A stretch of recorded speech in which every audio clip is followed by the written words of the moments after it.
Hey everybody, Preston Poulter here with Pocket Jacks Comics, and we have an interesting question today posed by The Guardian. Is Game of Thrones racist? Well, according to Star Wars actor John Boyega, it is. The Guardian references his interview in GQ, where he says, and I quote, "There are no black people on Game of Thrones." He said, I ain't paying money to always see one type of person on screen because you see different people from different backgrounds, different cultures every day. If you're a racist, you have to live with that. Okay. You know, I've seen a few episodes. There are black people on the show. I've seen them. But if we kind of just drill down here, the article talks a lot about the fact that most fantasy literature, Tolkien, George R.R. Martin, C.S. Lewis, is kind of based on fantasy versions of British history, and from the social justice point of view, Britain, and really all of Europe, is just one big collection of white people that apparently all, as Mr. Boyega would view, have one culture. So, Scottish, Welsh, Irish, going back in history, Angles, Saxons, Normans, all one culture. It's not like they spoke different languages, had different cultures, fought wars against each other based on different identities. No! They were just one big homogeneous pile of white people. and they're calling Game of Thrones racist. Okay, fine.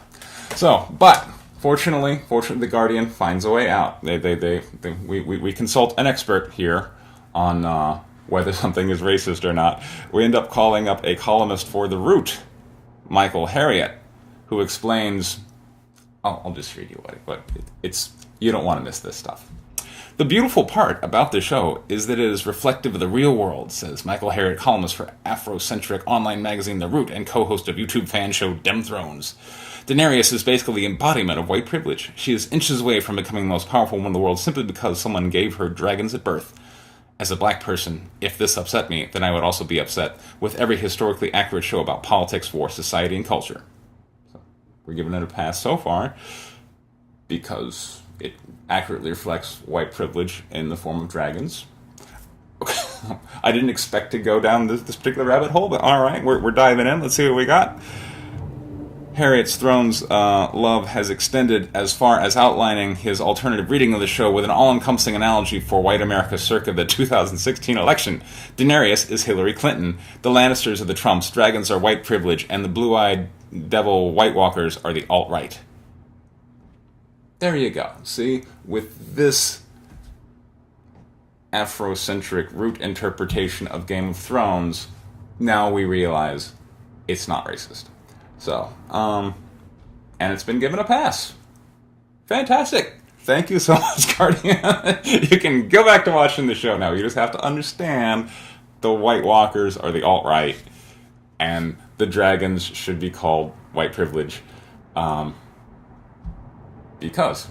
So, anyway, what I find interesting in these things is, one, not only do they completely embrace colorism, the idea that, well, if you are a certain color in your skin pigment, you therefore must think the same and have the same culture, as John Boyega argued. And how can you say that's not racist? You just say all these, I see nothing but white people on the screen.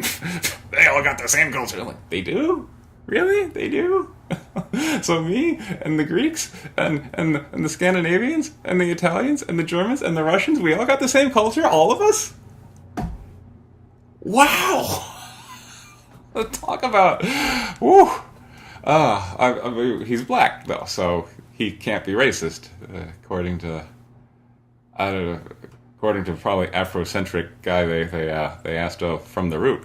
But so one, I'm going to take some issue there. But the way you get into these convoluted leaps of logic is you have to step back and really look at what's the payoff here, and people all the time are like, well, when I'm dealing with social justice people, I don't know how to combat their logic. And I'm like, well, it's because they're not exactly really using logic per se. They are looking for an emotional payoff to feel moral. people need to feel moral. They need to feel that their lives have purpose, that what they're doing is fundamentally good. And the social justice ideology, which is, kind of rehashed Marxism, essentially imposes these groups, and it puts all people that have white pigment in just this one big group called white people. And then we go, okay, if you're in that group, your ancestors did bad things, and they set up horrible systems like capitalism, which does nothing but reward white people. And, okay, I got to give them some props there. When you look at, in the United States, the household, median income by ethnicity, clearly the number one race right at the top is not white. But you notice, by the way, if you look at that chart, you notice they aren't calling for more Asian representation in Game of Thrones. You wonder why. Maybe this is just... Again, it's because we're trying to make an emotional payoff here that white people can be who suffered from original sin of their ancestors. If you don't understand Catholic theory, original sin it means that even if you live a completely sinless life, you do your absolute best, you're still going to hell because you inherited the sins of Adam and Eve. It didn't make much sense to me. I guess maybe that's why I'm not a big social justice advocate. This whole idea that, well, because your ancestors maybe did some bad things. Incidentally, white ancestors really didn't do anything particularly all that bad in comparison to, say, what everybody else was doing at the time. Look it up. Sorry. That's a whole different video we'll get into at some other point. But the argument goes, because your white ancestors did horrible, horrible things, you carry that guilt with you because they established these systems that do nothing but reward white and Asian people. But it's okay. You can buy an indulgence, just like in the old Catholic Church. You can kind of buy your way out of sin by promoting whatever social program the Democrats happen to be championing these days. Now, by the way,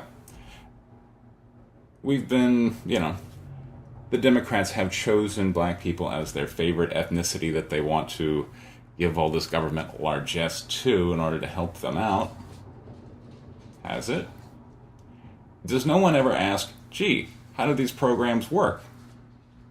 Well, some people did. There was one black thinker who's been asking that quite a bit. I saw him speak with Eric July last year at my alma mater, SMU. His name is Walter Williams, and I will put a link down to his article here, but let me just read one paragraph. The number one problem among blacks is the effect stemming from a very weak family structure.